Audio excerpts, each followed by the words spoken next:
Ever heard of the Granny Ripper? This story is sure to blow you away. When we think of psychopaths and serial killers, we think of sick men that prey on the weak and innocent. But in the case of Tamara Samsonova, none of these stereotypes hold true. Tamara only started her terror streak well into her golden years, and what seemed like a timid old lady turned out to be a monster in every sense of the word. She would even have put Jeffrey Dahmer to shame when it came to snacking on her victims, believed to be as many as 14 people. This story takes you to her continuation of spreading her psychopathic terror after she was incarcerated, making both inmates and staff constantly looking over their shoulder in fear of becoming her next victim. This one is guaranteed to blow your mind, so stay tuned for the whole story. In the dimly lit halls of Kazan Psychiatric Prison, whispers of dread slithered through the air, coiling around the minds of both inmates and guards. They spoke of a woman whose gaze could pierce through the veil of sanity, a woman known only as the Granny Ripper. As her laughter echoed down the corridors, those who crossed her path felt an unsettling chill crawl up their spines, a warning that no one was safe in her presence. Tamara Samsonova was more than just a name. She was a nightmare made flesh, a specter that haunted the institution's most vulnerable. The prison itself was a labyrinth of despair, with peeling paint on the walls and flickering fluorescent lights that buzzed incessantly. The oppressive atmosphere seemed to breathe, suffocating anyone who dared to walk its halls. Guards patrolled with wary eyes, their faces grim and taut as they struggled to maintain control over a population that thrived on chaos. Among them, Tamara was a constant, a looming figure who kept everyone on edge, and for very good reason. Tamara Samsonova, with her frail frame and disheveled gray hair, appeared harmless at first glance. Her eyes, however, were another story. They were dark, penetrating, with a depth that suggested a well of secrets and untold horrors. She often sat in the communal area, knitting with delicate fingers, yet her silence spoke volumes. Inmates around her could sense the simmering intensity beneath her calm exterior, and it terrified them. Every glance from her could unearth their darkest fears, and every smile held the promise of something sinister, something that would rear its ugly head and reveal her true, terrifying nature and abilities way too often. As weeks turned into months, her presence became a looming shadow over the prison. The other inmates had their own stories, fragments of her past that whispered of bloodshed and brutality. Tamara was accused of murdering multiple people and then, on occasion, cooking and consuming their body parts. Her favorite delicacies were apparently lungs and heads. Her victims even included her own family. These stories morphed and twisted, evolving into urban legends that paralyzed the prison. Some said she'd lured her victims with promises of comfort before taking their lives in cold blood. Others believed she could hear the thoughts of those around her, a psychic predator who thrived on the fear she inspired. How long could they endure her watchful presence before she chose her next victim, they wondered, exchanging glances laden with anxiety. No one wanted to be the target of her twisted games. Tamara's days were spent weaving an intricate web of psychological manipulation, studying the other inmates like a predator observing its prey. She would often feign kindness, offering to share her knitting supplies or lend a sympathetic ear, but it was all a ruse. The moment someone let their guard down, she would strike, revealing a razor-sharp tongue and a heart as cold as ice. Now, before we continue further with this story, we simply cannot neglect to give a shout-out to Dr. Stephen G. Erickson for creating the Genius Wave. This isn't just another brain booster gimmick, it's a powerful system endorsed by NASA Neuroscience and Stanford University that has been designed to astronomically enhance focus and creativity while using groundbreaking neuroscience and audio technology. This is something the super rich of this world have been keeping secret for a long time, but no more. Thousands are already experiencing boosted productivity, greatly enhanced creativity, which helps open up brand new doors, realizing breathtaking levels of success and reduce stress with the Genius Wave. And if NASA and Stanford University research raves about this, then you know it's the real deal. So do yourself a huge favor. We included the link to this game changer in the description, and if nothing more, just check it out. You deserve a better life, and this is your ticket. And thank you, Dr. Erickson. Now back to the story. One afternoon, a timid young woman named Irina sat across from Tamara in the communal area, her fingers trembling as she attempted to thread a needle. Tamara, sensing her vulnerability, leaned in closer, her voice soft yet laced with malice. You know, dear, fear is a powerful thing. It can either bind you or set you free. Which will it be for you? Irina looked up, confusion swirling in her eyes. I don't understand. Of course you don't, but you will, Tamara replied, her smile widening to reveal something sinister lurking beneath the surface. As Irina's heart raced, she felt the weight of Tamara's gaze bearing down on her, a physical manifestation of the dread that enveloped the prison. The fact of the matter was, Tamara's reign of psychological terror wasn't limited to her fellow inmates. The guards, once authoritative and unwavering, began to falter under her influence also. They found themselves second-guessing their orders, uneasy under her penetrating stare. She would sit quietly during roll calls, her eyes darting around the room, observing every detail. They could feel the weight of her gaze as if she were dissecting their weaknesses. One by one, they started to avoid her, leaving her unchecked. Whispers of her perceived supernatural abilities grew louder among the staff. The more they avoided her, the bolder she became. Her laughter often echoed in the hallways like a haunting melody, weaving its way into the minds of those who dared to listen. It was a sound that held both menace and amusement, a chilling reminder of the psychological power she wielded, as well as the real physical threat she posed to each and every person she had access to. As the atmosphere grew ever more tense, a series of strange incidents began to unfold. Guards reported missing items from their personal belongings, only to find them in Tamara's possession days later. She would often flaunt the stolen items, her smile wide, reveling in the chaos she created. The guards, too proud to admit they feared her, found themselves caught in a web of confusion and distrust. In one particularly alarming incident, a guard named Dmitri entered Tamara's cell during a routine check. As he stepped inside, the air thickened with tension, and he felt a chill run down his spine. Tamara sat on her bed, knitting a deep red scarf, her fingers moving deftly despite the oppressive silence. "What do you want?" she asked, her tone playful, yet the underlying menace was palpable. "I just came to check on you," Dmitri replied, trying to maintain his composure.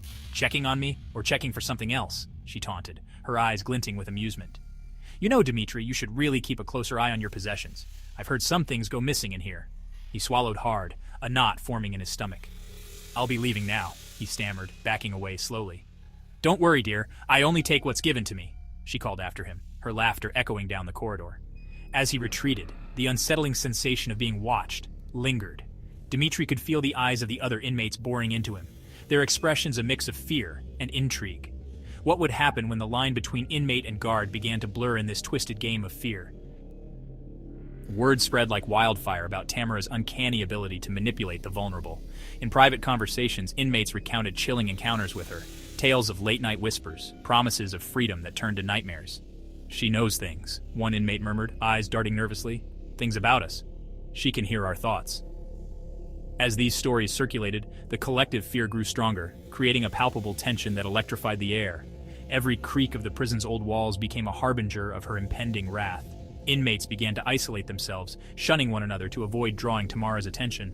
The communal area, once filled with chatter and laughter, transformed into a quiet void, a stage for Tamara's macabre performances. Unfortunately, despite the growing terror, one woman, a newcomer named Elena, refused to be intimidated. She entered the prison with a fierce spirit, her defiant gaze a challenge to the existing hierarchy. Elena was not easily swayed by the fear that enveloped her fellow inmates. The tales of Tamara's cruelty only fueled her resolve to confront the darkness head-on. However, her defiance would soon bring her into the crosshairs of the very monster the others dreaded. Elena was a fighter, having survived a troubled life filled with abuse and neglect.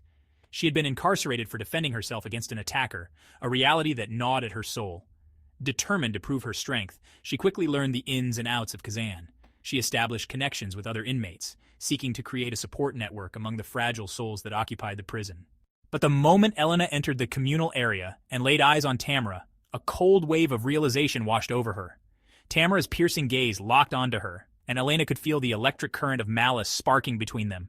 In that instant, she understood that the battle lines had been drawn, and she had unwittingly entered the arena of Tamara's psychological warfare. Elena's initial defiance emerged in small acts like standing tall while posturing up when Tamara entered the room, refusing to flinch under her intense gaze, and even speaking up when Tamara's games became too cruel. The other inmates watched with a mix of admiration and apprehension, torn between the desire to support Elena and the instinct to distance themselves from Tamara's wrath. Tamara, sensing the shift, began to hone in on Elena with a laser-like focus. Every interaction became a test, a game of cat and mouse that heightened the tension within the prison walls. The stakes rose even more every time Tamara's laughter echoed through the corridors, a reminder that she held the power to destroy. One day, during a group session led by the prison psychologist, Elena found herself sitting across from Tamara. The psychologist facilitated discussions about coping mechanisms and shared experiences, but Tamara's mere presence turned the session into a battleground. Elena's heart raced as she prepared to face the woman who had terrorized so many. Let's talk about our feelings, the psychologist suggested, glancing nervously at Tamara. I'll go first, Tamara said, a twisted smile creeping onto her face. I feel powerful. I feel alive when I see others tremble. Gasps filled the room, and the psychologist quickly moved on, desperate to maintain control. But Elena, emboldened by the weight of the moment, raised her hand. I feel anger when you play with people's lives, Tamara. It's sickening. The room fell silent, the tension crackling like electricity. Tamara turned to Elena, her expression a mixture of surprise and fury. Anger? You dare to speak to me of anger? You don't even know the meaning of the word. Oh, I know anger very well, Elena shot back, her voice steady. I've faced it my whole life, but I won't let you intimidate me. Tamara's eyes glinted with intrigue. Interesting. Perhaps you'd like to join my little game after all. For the rest of the session, the two women just glared at each other, Elena looking ready to physically assault Tamara, and Tamara looking back at her with an expression of both excitement, fascination, and determination. The psychologist wrapped up the session fairly quickly, fearing she might aggravate the situation more if she dragged it out too long, and the women dispersed to their corners of the facility with urgency. As the days wore on, Tamara's fascination with Elena deepened. The prison became a stage for their escalating conflict, a psychological duel that left the other inmates in a constant state of unease and nervousness. Each encounter between them crackled with tension, building to a crescendo that threatened to engulf them both. Elena's determination only fueled Tamara's thirst for domination. The lines between hunter and prey blurred as Elena sought to uncover Tamara's weaknesses while grappling with her own fears. The atmosphere in Kazan shifted, and a new energy infused the prison, one that held the promise of rebellion against the oppressive reign of fear, but Tamara had much more brutal plans. In her quest to maintain control, she began to orchestrate elaborate schemes to break Elena's spirit. She manipulated the other inmates, pitting them against Elena in subtle yet insidious ways. Rumors circulated about Elena's past, twisting her story into a weapon that Tamara could wield. Elena became a target for gossip and suspicion, further isolating her in a place designed to break the strongest of spirits. Did you hear what she did? She thinks she can take on Tamara. It's only a matter of time before she ends up like the others. The other inmates exchanged nervous glances, torn between their loyalty to Elena and the instinct to protect themselves. Tamara's shadow loomed larger, her influence spreading like a virus, infecting the minds of those who had once stood by Elena's side. But Elena was no ordinary inmate. With a fierce determination, she devised her own strategies to counter Tamara's mind games. She reached out to the most vulnerable among them, offering solace and support in a place filled with despair. Her bravery inspired others to join her cause, and a small but determined faction began to form. As the weeks passed, the prison transformed into a battleground for power and control. Elena and her supporters found strength in numbers, while Tamara became increasingly desperate to maintain her grip on fear. In this high-stakes game, it was only a matter of time before the two women would face off in an explosive confrontation, and a desperate psychopath is a dangerous monster. That day finally arrived during an evening meal in the cafeteria. Tension hung thick in the air as inmates filed in, the clattering of trays and murmurs echoing off the cold walls. Elena entered with her allies, their resolve unwavering despite the foreboding presence of Tamara at the far end of the room. Look who's joined us, the little misfit brigade. Elena stood her ground, her heart pounding in her chest. We're not afraid of you anymore, Tamara. A ripple of gasps spread through the room, and for a moment, time seemed to stand still. Tamara's eyes narrowed, a flicker of anger crossing her features. The air crackled with tension as the other inmates watched the confrontation unfold, their breaths held in anticipation. Is that so, dear? What do you think will happen if I decide to make an example of you? Elena's voice rang clear, filled with defiance. You've terrorized this place long enough. It's time for you to face the consequences of your actions. The confrontation reached its peak, the cafeteria pulsing with energy as the two women squared off. The guards, caught off guard, rushed in to separate them, their presence amplifying the tension. Enough! Back to your tables! But the power struggle was now in full swing, and a physical clash between Elena and Tamara was an unavoidable eventuality. Elena's boldness ignited a spark of rebellion among the inmates. Whispers of solidarity filled the air, and for the first time they began to rally against the pervasive fear that had dominated their lives. As the days passed, the prison buzzed with the undercurrent of change. Elena's supporters began to stand up for one another, sharing stories of their struggles and finding strength in their shared experiences. Tamara, sensing her grip on power slipping, unleashed a wave of cruelty, targeting those she perceived as threats. The atmosphere in Kazan became a volatile mixture of fear and defiance. I see you've chosen your side. You think Elena will protect you? You're all fools to think you can escape me. Tamara escalated her psychological warfare, manipulating events to ensure that those who supported Elena suffered the consequences.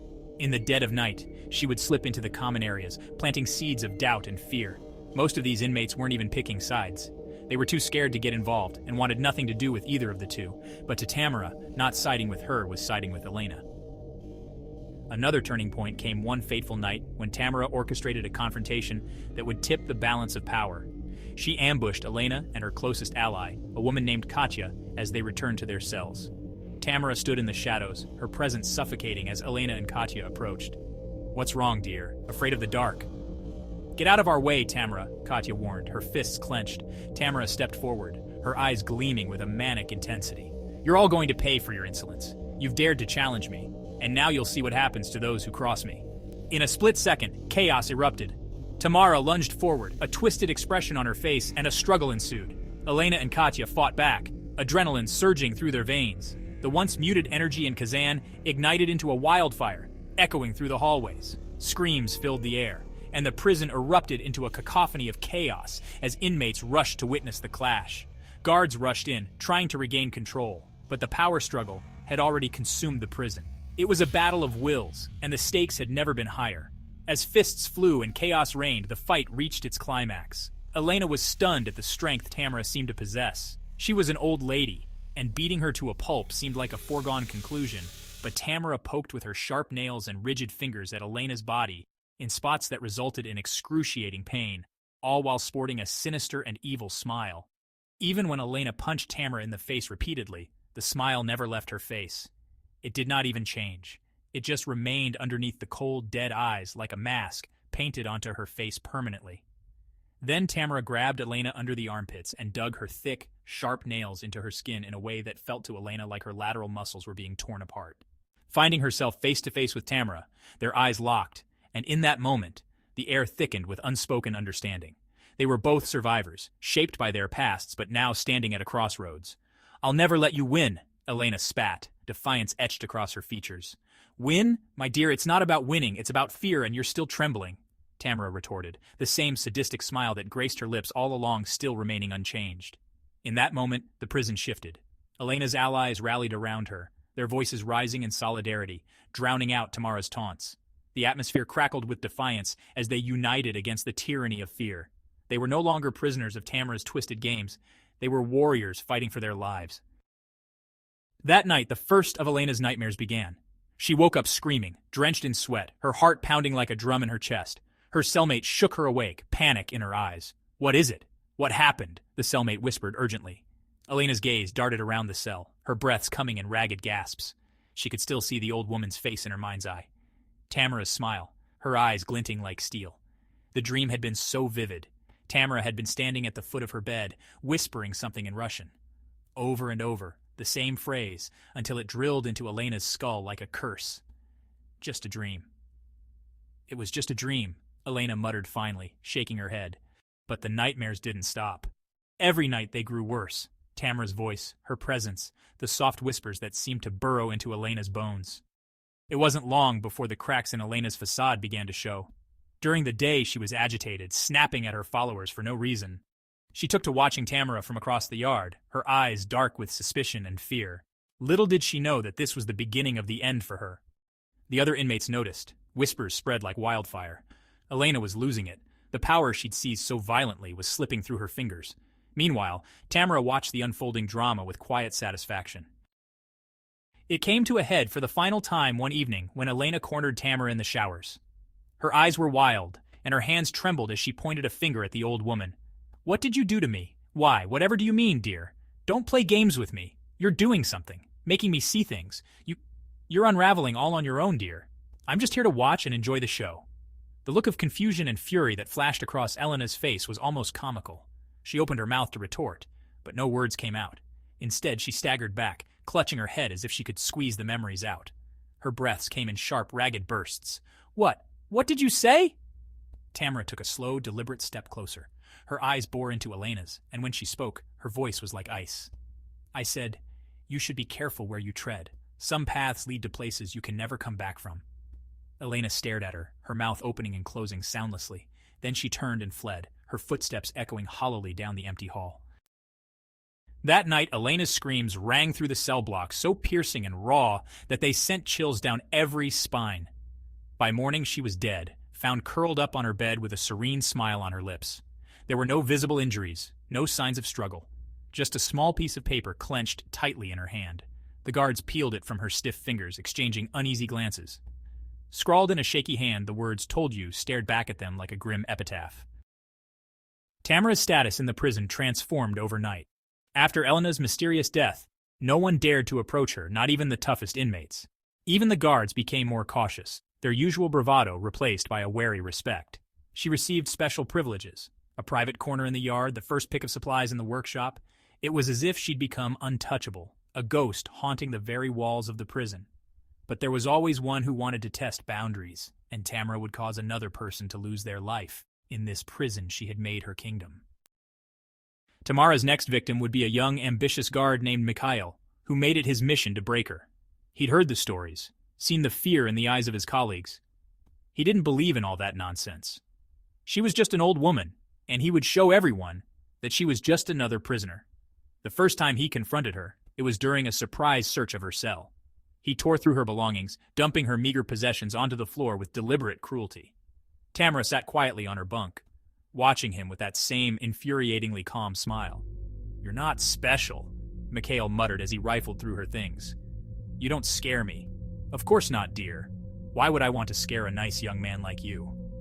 The words were innocuous, but something in the way she said them made Mikhail pause. He turned to face her, a frown creasing his brow.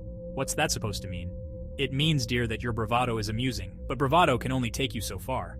Mikhail bristled, stepping closer. "Is that a threat?" "Not at all, just an observation." After that, Mikhail made it his personal mission to make her life miserable. He conducted random searches, destroyed her few personal items, and made veiled threats whenever they were alone. But Tamara never reacted. No matter what he did, she remained unruffled, always watching him with those unsettling eyes. Then, during a late-night patrol, the power went out. The prison plunged into darkness, the sudden loss of light smothering everything in an eerie silence. Mikhail's flashlight flickered as he made his way down the corridor. His footsteps echoed ominously, each step growing heavier, as if the very air were conspiring to crush him. He swallowed hard, the beam of light trembling in his grip. "Just a power outage," he muttered to himself. "Nothing more." But as he turned the corner, the hairs on the back of his neck stood on end. There, at the far end of the hall, he saw a silhouette, small and hunched, standing perfectly still. The moonlight reflecting through the windows off the snow outside bounced off cold, unblinking eyes. Mikhail froze. "Samsonova?" he called out, his voice sounding hollow in the oppressive stillness. The figure didn't move. He stepped closer, his flashlight casting long, distorted shadows along the walls. The air felt thick, suffocating. "Why are you out of your cell?" he demanded, his voice faltering slightly. He expected her to remain silent, to refuse to answer as she often did during his taunts. But instead, Tamara chuckled, a low, almost imperceptible sound that sent chills down his spine. "I was just thinking," she said softly. Her voice seemed to reverberate, as if it were coming from everywhere at once. How fragile everything is. Power, security, life itself. One flick of a switch and everything crumbles into darkness. Mikhail gripped the flashlight tighter, his knuckles white. He glanced over his shoulder, half expecting to see anyone else in the darkness, but they were alone. "What are you talking about?" he barked, trying to summon the authority he usually wielded with ease. But it sounded forced, like a boy trying to scare away the shadows. Tamara's smile widened. "You think you're in control, Mikhail, but control is an illusion. Everything you hold dear, your position, your power, is so easily taken away." Mikhail opened his mouth to retort, but a sudden noise cut him off. A soft scraping sound, like nails scratching against stone. His heart lurched, and he swung the flashlight frantically around, but the beam revealed only empty cells and silent walls. "What the hell was that?" he muttered under his breath, sweat beading on his forehead. The scraping grew louder, closer. Mikhail's breathing quickened. The sound seemed to come from all directions, an unrelenting, grating noise that reverberated in his skull. "Stop it!" he shouted, his voice cracking. He aimed the flashlight directly at Tamara, her face illuminated in stark relief. But she remained unmoved, her expression one of calm curiosity. "Stop what, dear?" she asked innocently. "It's not me. It's not." The flashlight flickered again, and for a split second everything went black. When the light returned, Tamara was gone. Panic surged through Mikhail's veins. He whipped around, searching the shadows, his pulse hammering in his ears. "Show yourself!" he screamed. Silence. He stumbled backward, his back hitting the cold metal bars of an empty cell. His mind raced, the darkness pressing in on him from all sides. Then he heard it. A voice, soft and whispering, right behind his ear. "Don't worry, my boy," Tamara's voice cooed. "You'll be safe, if you know when to stop." Mikhail spun around, the flashlight beam cutting through empty air.